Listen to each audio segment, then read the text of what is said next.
Thousands want to storm the Vatican. In addition to handwritten papal memos and presidential letters, the 80 kilometres of archives and shelves found at the Vatican are thought to hold a wealth of pertinent material regarding the UFO phenomenon, and it's because of this that thousands have said that they want to storm the Vatican in order to find out the truth. In 2023, the long-running endeavour acquired momentum after former United States intelligence agent David Grusch testified before Congress. According to Grusch, Benito Mussolini's dictatorship obtained information of a crashed UFO through back-channeling from Pope Pius to the United States. Nonetheless, UFO researchers may find more in the archives than first appears, based on findings similar to those detailed in Diana Walsh Pasulka's 2019 book, American Cosmic. According to Pasulka, a religious studies professor at the University of North Carolina in Wilmington, there are several accounts of paranormal occurrences in the archives, including nuns who saw orbs entering their cells and other flying phenomena. She contends that rather than being miracles in the conventional Catholic sense, these incidents are more accurately explained as UFO-type happenings. She clarified that in their mad race to digitize what they have, Vatican archivists must prioritize what they consider most important. Religious experts are not the only people who are interested in the Vatican's properties.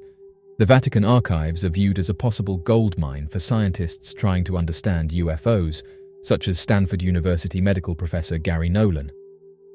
According to Nolan, the Vatican is most likely the oldest library system of paranormal or supernatural knowledge still in existence, adding that if you just know how to read it, you can extract this information. In 2023, Nolan co-founded the Sol Foundation with the goal of spearheading scientific investigation into unidentified anomalous phenomena, or UFOs, and initiating discussions regarding the spiritual ramifications of finding extraterrestrial life with religious establishments such as the Vatican.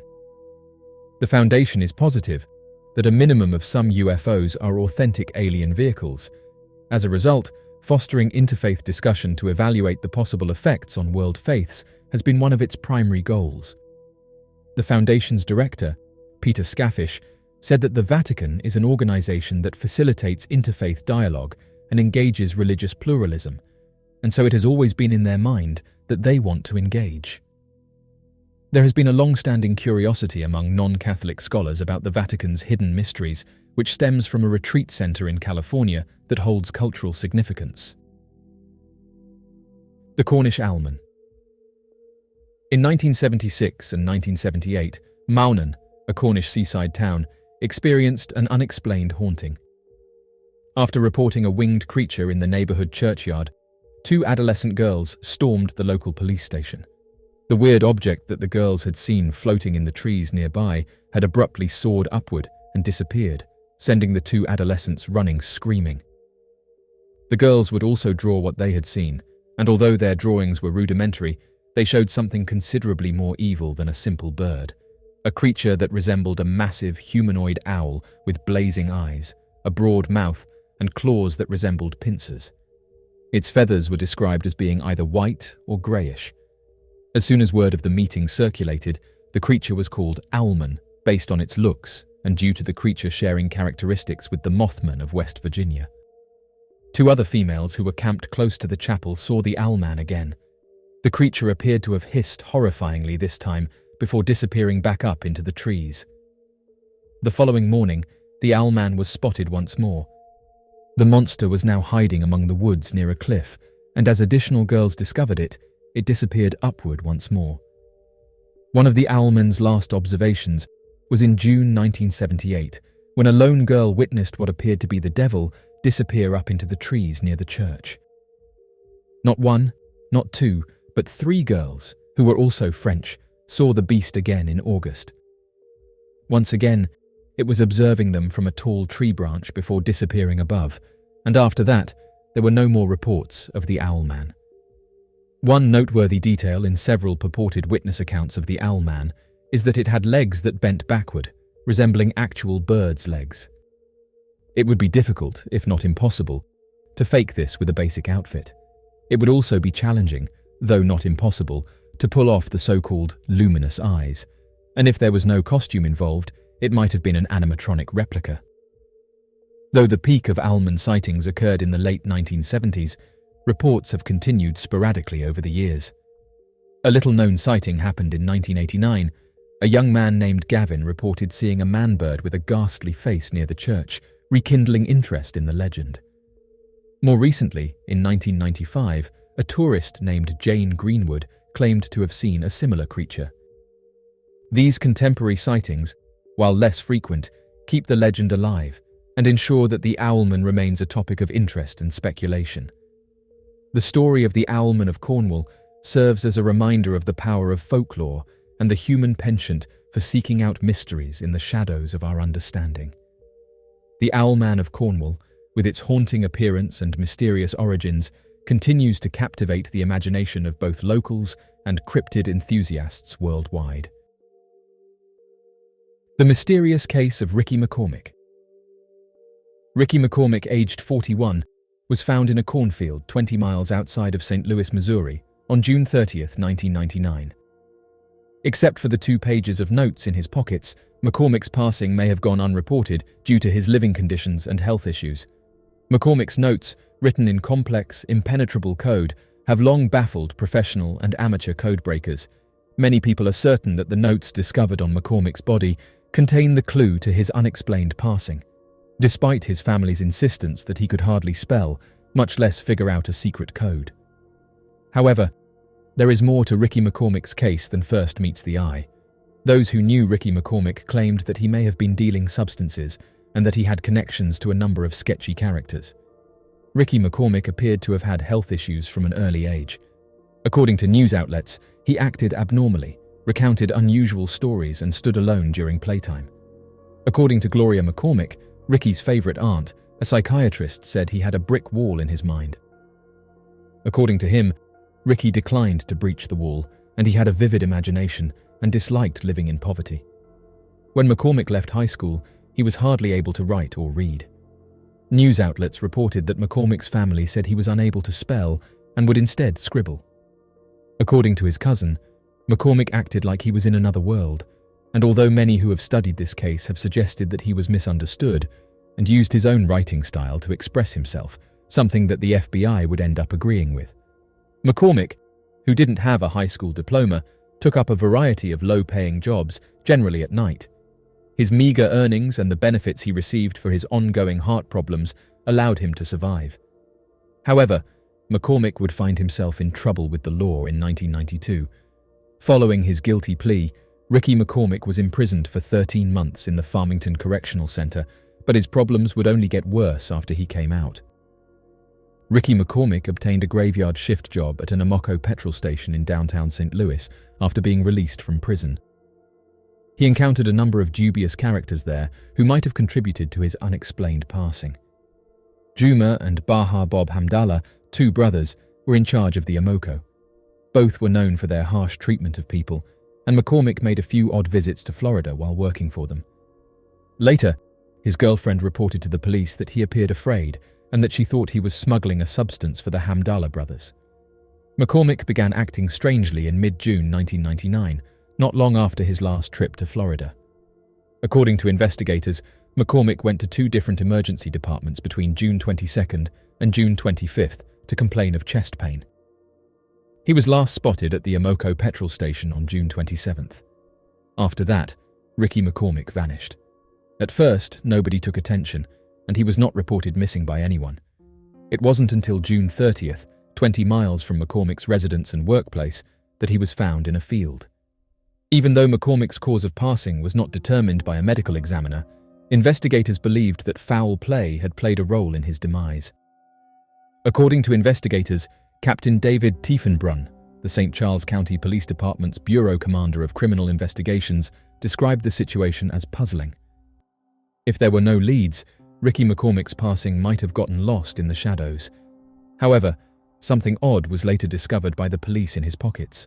Upon investigating Ricky McCormick's case, the police discovered 2 pages of handwritten notes that were encoded in some sort of language. The FBI's Cryptanalysis and Racketeering Records Unit received the notes, but even its skilled codebreakers were unable to decipher the cipher. Dan Olson, the chief of Cryptanalysis and Racketeering Records Unit, said that they don't often have an unsolved cipher of this length and significance. The personas are not arbitrary. For example, there are numerous E's that can be utilized as spaces. There are numerous traits and patterns that point to the possibility of a solution. They don't know why it can't be solved, which is the difficulty. According to the FBI website, there are 4 processes involved in breaking a code: identifying the language, the system, the key, which is moving each letter to the right in the alphabet, and reconstructing the text. However, the FBI could only proceed to step 2 using McCormick's notes. Therefore, the FBI requested assistance from amateur codebreakers in March 2011 after making the public aware of McCormick's notes. Advice started to pour in, and various news outlets said that codebreakers claimed to have found references to hospitals, the name Seth, and prescription reminders in McCormick's notes. However, the McCormick family wasn't persuaded. They expressed skepticism regarding McCormick's ability to write in code, having learned about the codes alongside the general population. According to a family relative, McCormick didn't write in code. However, other family members recalled that McCormick had written in codes when he was younger. Ricky McCormick's code hasn't been cracked as of yet. It's uncertain if the code was written by him or by someone else. The Calvine photo.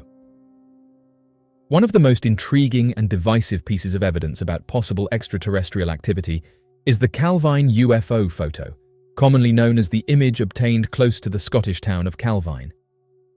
It has captured and divided the UFO community for a considerable amount of time. The name of the individual behind the camera has been revealed recently, which has rekindled interest in this intriguing picture.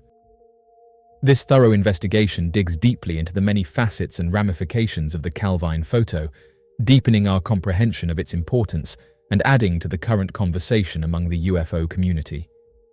It is generally agreed upon, based on most of the references, that the picture was taken in the afternoon of August 4, 1990, more precisely when 2 anonymous people were seen walking towards Calvine. One day, as the onlookers were finishing their prior task, they looked up and noticed something quite noticeable, a large diamond-shaped object hovering above them. After a quick calculation, they estimated the size of this strange vessel to be about 100 feet in diameter. When the people involved realized they had photographed something truly amazing, they went to a newspaper in the hopes that their fascinating sighting would be reported. To their surprise, the newspaper decided not to publish a piece about their encounter. Strangely enough, the photos eventually found their way into the Ministry of Defence's hands, which begged even more questions about the importance of what had been photographed.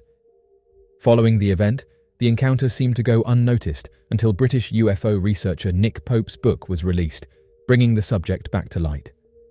Pope describes the event in this book and offers fresh insight into its importance. He reveals that several people in the Ministry of Defense closely scrutinized the photos that were taken during the incident. These photos are said to have been crucial in gradually influencing Pope's skepticism regarding UFO reports as they presented strong proof. After the experience, he became aware that these phenomena had a more complex and fascinating side than he had previously thought. The issue took an even more bizarre turn in an unanticipated change of events. Abruptly, an RAF Tornado aircraft appeared out of nowhere and surrounded the mysterious item in question. Realizing how important this was, one of the people quickly grabbed a camera they just so happened to have with them. With a few clicks, the strange meeting was immortalized in pictures.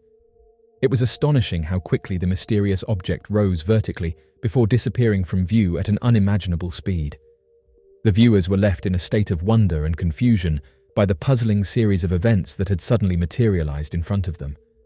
The public had been aware of the photograph's existence since the middle of the 19th century, thanks to Pope's book, but it wasn't until Dr. David Clarke's thorough investigation of the case in the early 20th century that it garnered significant attention once more. It's interesting to note that Clarke had spoken with Pope about the incident back in the year 2000. Clarke's in-depth analysis of the topic revealed fresh insights into the picture, reviving popular interest in it. This noteworthy comeback spurred fresh debates and research, which helped us comprehend the picture and its significance better. In the course of their talk, Pope would reveal to Clarke that it was while working at the Ministry of Defense that he had first seen the picture as a poster. Pope says it's important to note that the image in question had drawn a lot of interest and criticism from a number of people. Instead of being written off as a hoax or a piece of deceit, it was generally accepted as a depiction of a robust and well-built spacecraft. In other words, as Pope described it, there was a significant amount of belief within the Ministry of Defense that the image actually showed a real phenomena. Many people in the ministry seemed to agree with this viewpoint, indicating a general belief in the veracity of the picture.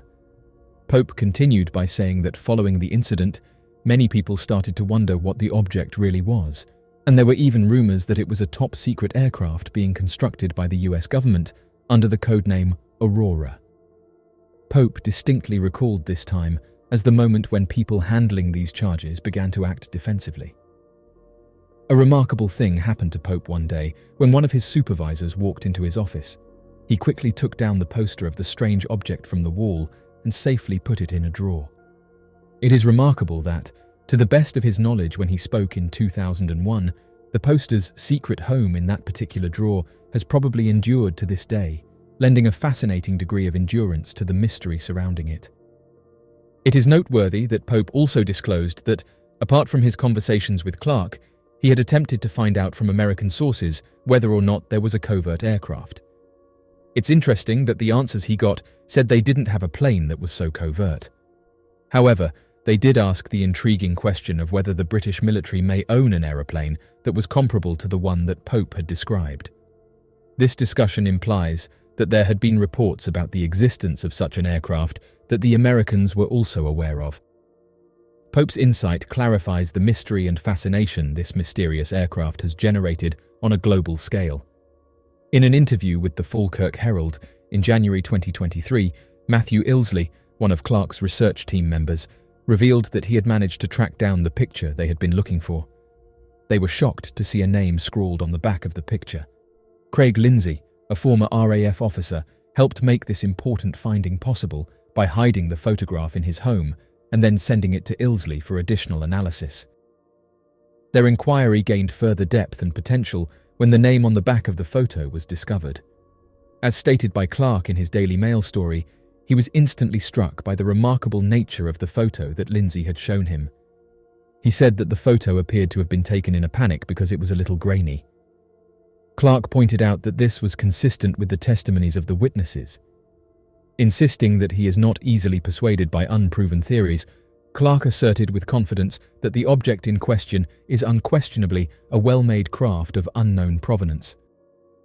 He emphasized that it seems unquestionably alien and unlike any widely recognized conventional aeroplane. He made this claim in an effort to demonstrate the exceptional quality and singularity of the unidentified flying object shown in the picture. It's also important to remember that Clark is able to attest to the measures he took to guarantee the legitimacy of the picture. In order to verify its authenticity, he consulted Sheffield Hallam University senior lecturer on photography, Andrew Robinson.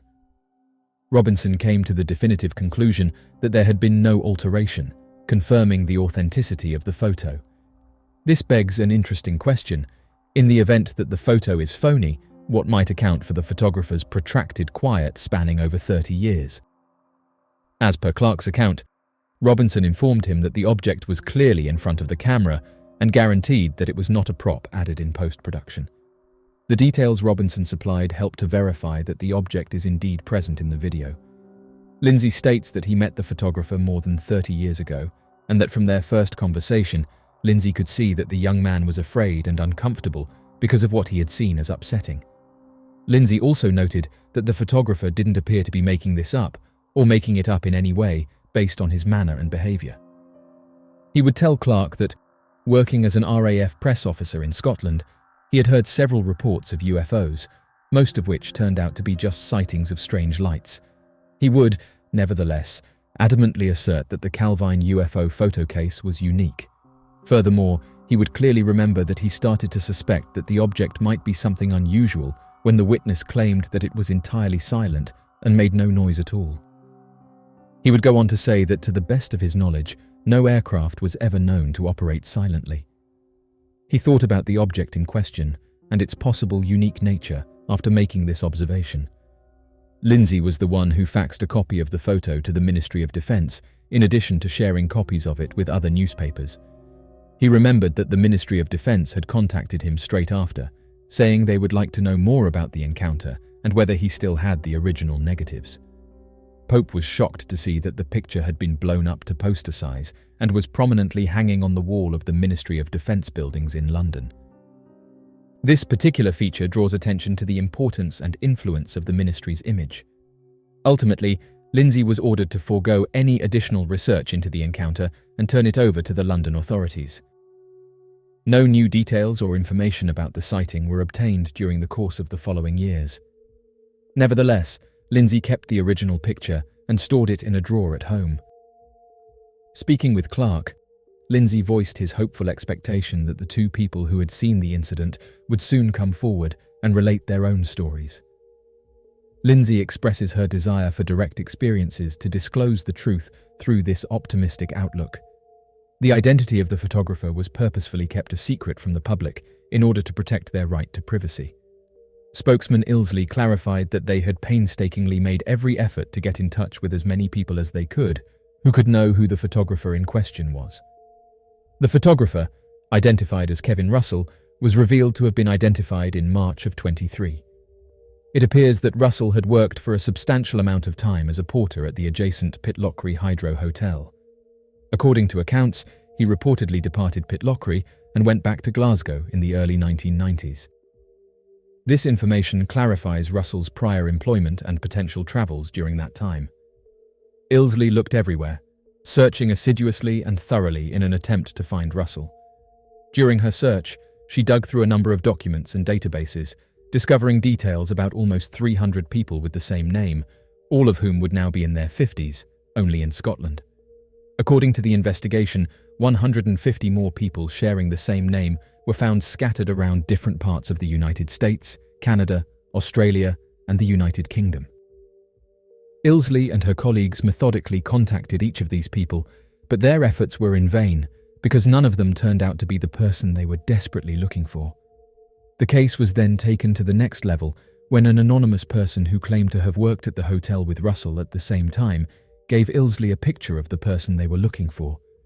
The case gained more intricacy and intrigue due to the discovery of the anonymous source, which created fresh avenues for the inquiry to pursue. The object in question might be a state-of-the-art, top-secret military device. However, even if this hypothesis were true, it would unavoidably prompt more questions about the precise kinds of vehicles that the armed forces of different countries, the United States, the United Kingdom, and perhaps others worldwide, have in their arsenals. In order to thoroughly investigate this issue, we must examine the entire array of military vehicles that these countries possess, since this will provide a multitude of data that could enhance our comprehension of their capacities and tactical assets. The nature of the object seen in the Calvine UFO photo has been the subject of much conjecture among academics and aviation experts. They have specifically questioned whether it might be an aircraft connected to the highly classified Aurora program. This mysterious program, which has been in operation since the early 1990s, is said to have involved a top-secret hypersonic aircraft operating covertly from US airbases located in Scotland. The conjecture surrounding this image has spurred academic and professional conversations, exploring the specific links between the item in the picture and the Aurora program. This has added another level of curiosity to the still unsolved mystery surrounding this fascinating phenomena. It is interesting to observe that, in spite of the abundance of evidence that is accessible concerning the Calvine UFO photos, a considerable portion of the UFO community disputes its veracity. While some vehemently contend that it is nothing more than a sophisticated fake, others say it is just a US military spy aircraft. It's often said that skeptics will only consider the possibility of alien visitors if they are presented with photographic proof. But even when such evidence does appear, like in the Calvine UFO photo, it's quickly written off as insufficient evidence of anything exceptional. One important thing to take into account is the general skepticism that exists within the UFO community. There is still disagreement over the validity of the Calvine UFO photo, despite the many discussions about it. Some people vehemently deny its authenticity and blame it on secret military actions. On the other hand, detractors completely reject it as a hoax, highlighting the necessity for unquestionable evidence to convince oneself that advanced visits are credible. Understanding the importance of diverse viewpoints in this discussion is crucial. What exactly was the strange object seen over Calvine that summer evening in 1990? And why, in spite of the 30-year rule on such information, does the military want some case-related files to stay under seal until well into the 2070s if the object was nothing? It is definitely cause for suspicion, even though the National Archives maintain that only the names of people engaged are governed by this policy. For example, we would believe that 30 years later, if the thing was just an experimental aircraft, it would be safe to reveal its specifications to the public. The Calvine UFO picture and the circumstances surrounding it have taken several turns, which only serves to highlight how muddled the field of UFO study is in reality. As of this writing, searches are ongoing for Russell and the other witnesses to the events. Should they choose to come forward, the Calvine UFO photo has the potential to be among the most significant pieces of evidence in the history of UFO research. Without a doubt, it still holds true now, just as it did when it was originally taken more than 30 years ago. Ghost apparition caught on trail camera. In the realm of paranormal phenomena, encounters with ghostly apparitions have long fascinated and unsettled individuals across cultures and centuries. One such chilling encounter purportedly occurred when a trail camera captured an unsettling image of a ghost child apparition during the night. The setting is a remote woodland area, where a solitary trail camera has been strategically placed by wildlife enthusiasts or researchers to monitor local fauna and track animal behaviors. These motion-activated cameras, equipped with infrared sensors and capable of capturing high-resolution images and videos, are commonly used in wildlife conservation and research efforts worldwide. The incident began innocuously enough, with the trail camera functioning as intended, capturing images of nocturnal animals such as deer, raccoons, and birds as they traversed the forested landscape under cover of darkness. However, one fateful night, the camera recorded an image that defied conventional explanation and sent shockwaves through the community of paranormal investigators and enthusiasts. In the eerie stillness of the night, the trail camera's infrared sensor was triggered, activating its recording mechanism to capture a series of images.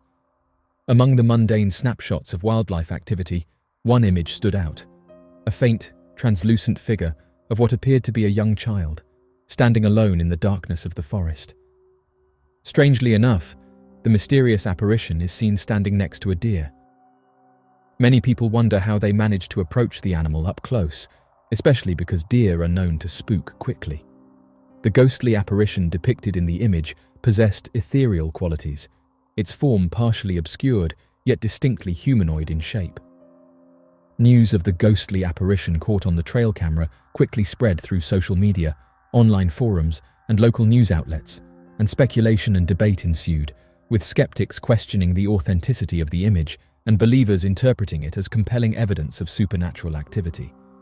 Paranormal investigators and experts in photographic analysis scrutinized the trail camera's metadata, examining factors such as exposure settings, ambient light conditions, and potential sources of image distortion.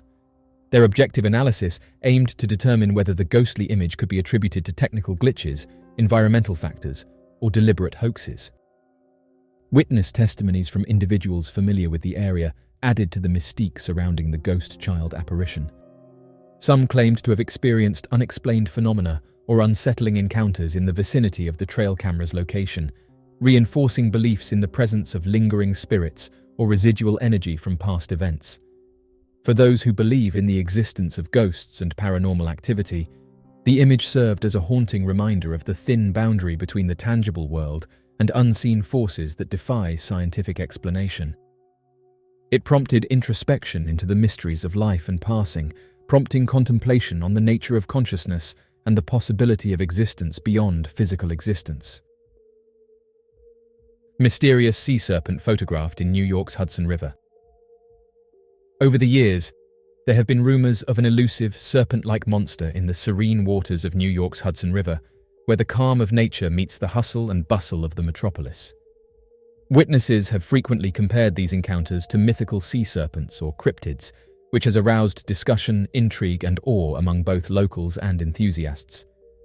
Though the most well-known monster to live in water, is the Loch Ness Monster. There are other inexplicable creatures that are said to hide in well-known bodies of water. Another illustration is Kipsy, a supposedly Hudson River-dwelling Nessie-like creature from New York. Facebook user Joanne Martin posted a picture she had photographed earlier this month of what appears to be an odd serpentine critter that appears to be emerging from the river's waters. It may be far away, but the supposed creature is really interesting, with a tail and long neck sticking out of the water in addition to the classic hump. Local news sources swiftly published the picture, which led to some discussion among users who speculated as to whether the object in question was actually a piece of driftwood or something more. Stories of serpent-like creatures in the Hudson River date back centuries, rooted in Native American folklore and early European explorers' accounts. Native tribes such as the Lenape spoke of a water spirit believed to inhabit the river's depths, a testament to the cultural significance of the Hudson and its mystical inhabitants. European settlers later encountered similar tales, describing sightings of monstrous serpents or sea snakes that allegedly surfaced from the river's murky depths. These accounts, though often dismissed as myths or exaggerations, contributed to a rich tapestry of Hudson River lore that persists to this day. In contemporary times, sightings of a serpent-like creature in the Hudson River continue to be reported sporadically, captivating the public's imagination and prompting speculation among cryptozoologists and amateur researchers. Witnesses describe the creature as elongated, with a sinuous body and sometimes adorned with protrusions or fins, a description that evokes comparisons to prehistoric marine reptiles or undiscovered species. One notable sighting occurred in the early 21st century, when a group of kayakers claimed to have encountered a large serpent-like creature gliding gracefully through the water. The witnesses, seasoned river enthusiasts, recounted how the creature surfaced briefly before diving back into the depths, leaving behind only ripples and a sense of awe. Subsequent sightings by fishermen, boaters, and waterfront residents have added to the mystique surrounding the Hudson River serpent. These eyewitness testimonies vary in detail, but consistently describe a creature that defies easy classification, a testament to the enduring allure of cryptids and unexplained phenomena.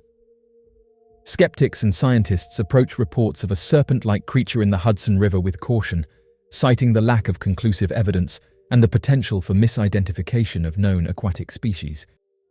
They point to the river's diverse ecosystem, which includes sturgeon, eels, and other aquatic fauna, as potential sources of mistaken sightings or exaggerated accounts.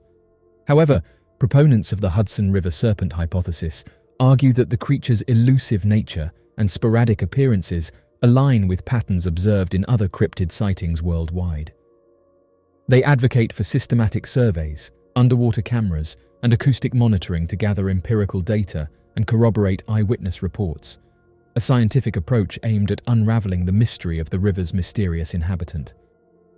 The legend of the Hudson River serpent has permeated popular culture, inspiring artistic interpretations, literary works, and local folklore festivals dedicated to celebrating the river's mysteries.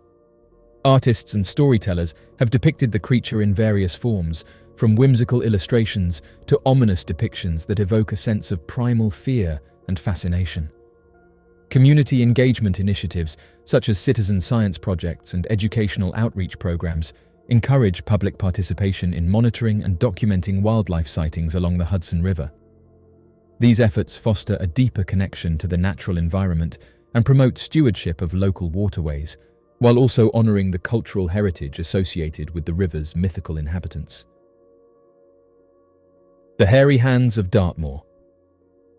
Found in Dartmoor, in the English county of Devon, there resides a strip of road that has become so notorious for its number of annual traffic accidents that a large portion of the local residents claim it to be at the centre of an impossible-to-explain supernatural phenomenon. This phenomenon has come to be known as the Hairy Hands of Dartmoor. The strip of road featuring these accidents rests along the road between Post Bridge and Two Bridges, with many of the victims claiming that it was not until entering onto this road that a strange and impossible-to-explain event would take place. The victims often reported that, seemingly out of nowhere, it would feel as if the steering wheel was pulled in a specific direction, as if someone or something grabbed onto the steering wheel and attempted to throw them off of the road. Despite these numerous reports from the victims, it wasn't until the first reports began surfacing surrounding that of victims claiming to have seen ghostly severed hands grabbing onto their steering wheel before crashing and passing out, that the locals began to connect the dots of the paranormal aspect of this occurrence. This soon led to many claiming that the accidents were the result of some ghostly figure of a pair of hands attempting to drive people off the road, a theory that would later be tested to a certain level of success. Journalist and author Rufus Endell would later claim that a pair of hands gripped the driving wheel, adding that they had to fight for control, proving that the accident could be avoided if one was aware of where the hands were pulling the wheel. Shortly after driving away from the road, the hands disappeared as quickly as they had first appeared, leaving Mr. Endell with the feeling that the road itself was the haunted location of the hairy hands. The mystery of Reverend Maurice Doc Dammitz. Reverend Maurice Doc Dammitz, then 84, and his friend David McSherry set out on a quest to locate topaz on April 29, 1981, in the Pike National Forest, close to the Topaz Point picnic spot in Devil's Head, Colorado. His pal was little more than 50 yards away when he was last spotted rock hunting in Douglas County, close to Rampart Range Road. After checking on Maurice and informing him that they were heading back home, David came back after 15 minutes to help him get into the car. But there he was, gone. It has been many decades since then, and nothing has ever been found, nor has he been seen again. On June 24, 1896, in Blue Rapids, Kansas, Reverend Dammitz was born. He wed Myrtle Lucille Goodyear in LaPorte on June 1, 1930. He resided in Longmont, Colorado, and had a single daughter, Martha Ann. After completing his studies at Denver Bible College, Doc continued his education at Hastings College in Hastings, Nebraska. He attended the National Bible College in Wichita, Kansas, the University of Denver, and Rockmont College in Denver, where he eventually earned a doctorate. From 1923 to 1943, he served as the Grace and Truth magazine's associate editor. From 1944 to 1948, he served as editor. From 1950 to 1955, he served as editor of the Rockmont Review, and from 1948 to 1981, he contributed as editor of Christian Victory magazine. Dammitz belonged to the Flatirons Gem and Mineral Club and the American Federation of Mineral Societies, and he had a strong interest in gems and minerals. In addition, the Reverend Dammitz wrote a number of pieces for prestigious religious magazines. Dammitz suffered from a blood disease and arthritis, and he could not walk properly on his own, so his buddy would help him get to his dig sites when he went rock hunting. Named for American explorer Zebulon Pike, the Pike National Forest is situated in the Front Range of Colorado, west of Colorado Springs, and includes Pikes Peak.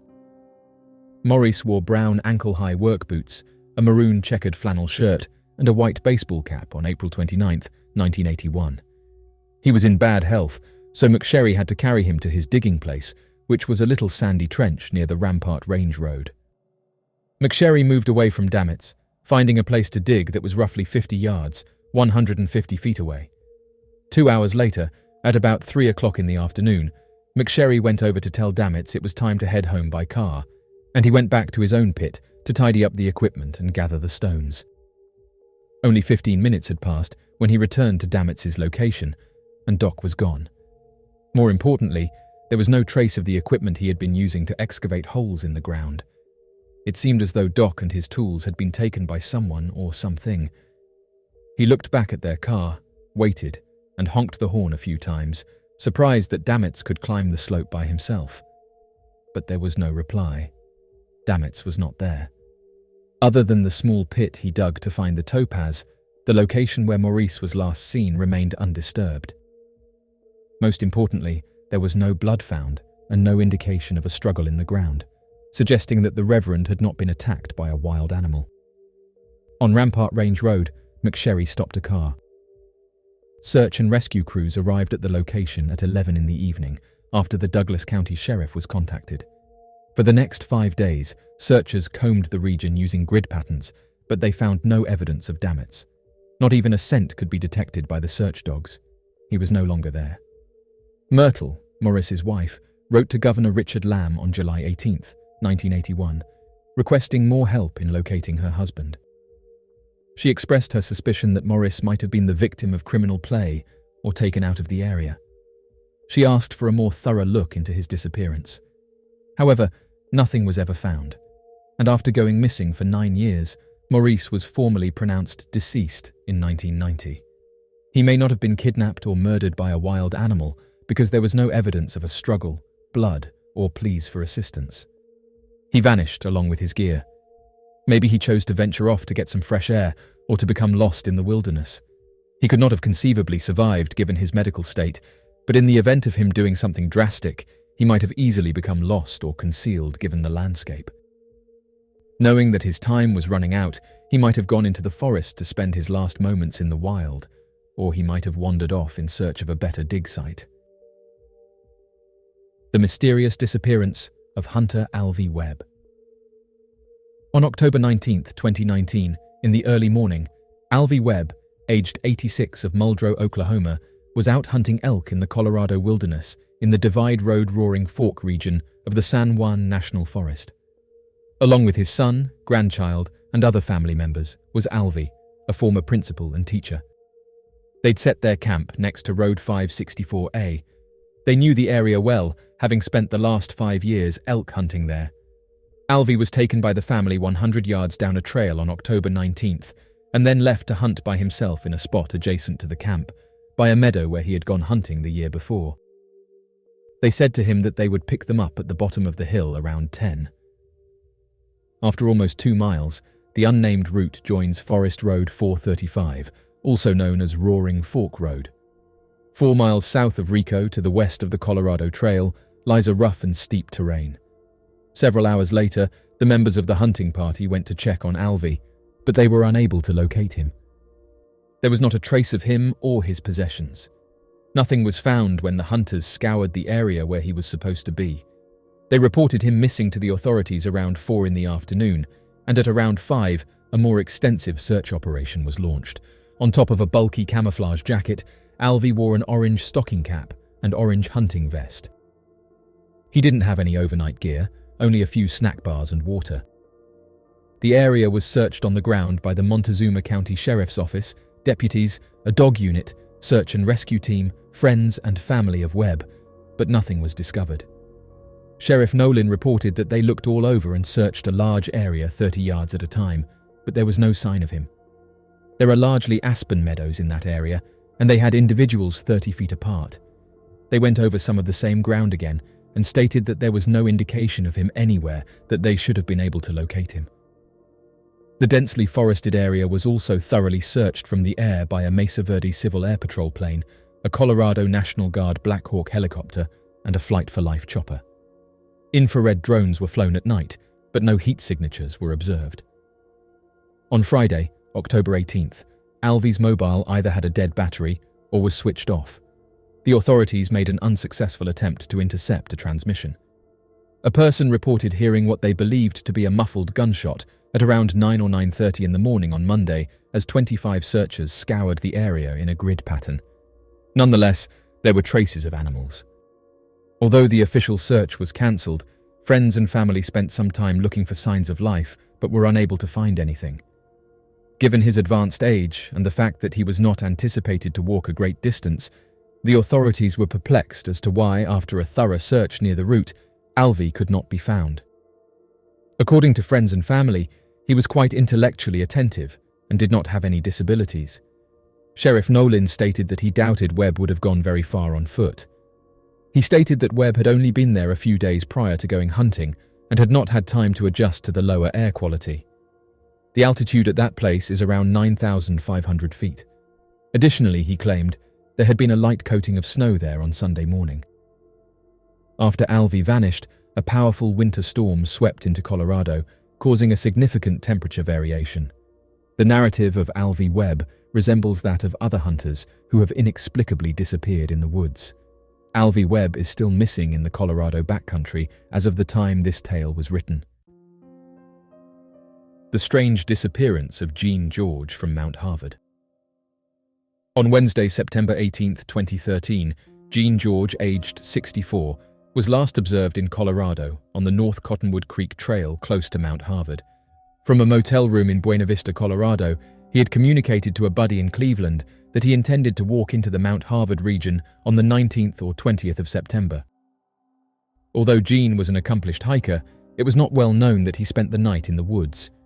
He disappeared, never to be seen again. The third highest peak in the Rocky Mountains is called Mount Harvard, in honor of Harvard University. The Collegiate Peak's tallest peak is also the fourth highest summit in the continental United States.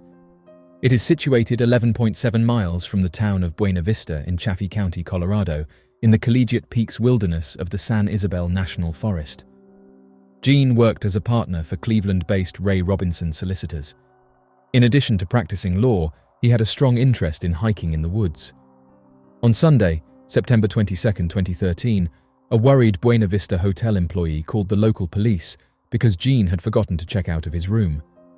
That afternoon, authorities found George's car locked and parked at the North Cottonwood Creek trailhead, so they launched a search in the Mount Harvard region. It's unclear where he went after that, although several hikers claimed to have seen a man who looked like Gene, who had climbed Mount Harvard on September 21st. Search teams in the counties of Summit, Eagle, Gunnison, Pitkin, and Teller were called upon by the sheriff of Chaffee County to assist. Along with 2 helicopters, 40 hikers, 4 search dogs, and 2 horseback teams scoured the region. However, no clues were discovered. Therefore, the search was abandoned after 4 days. Gene's sister, Linda Petrogak of Willoughby, donated $5,000 to the Chaffee County Sheriff's Department after the hunt for his body was cancelled.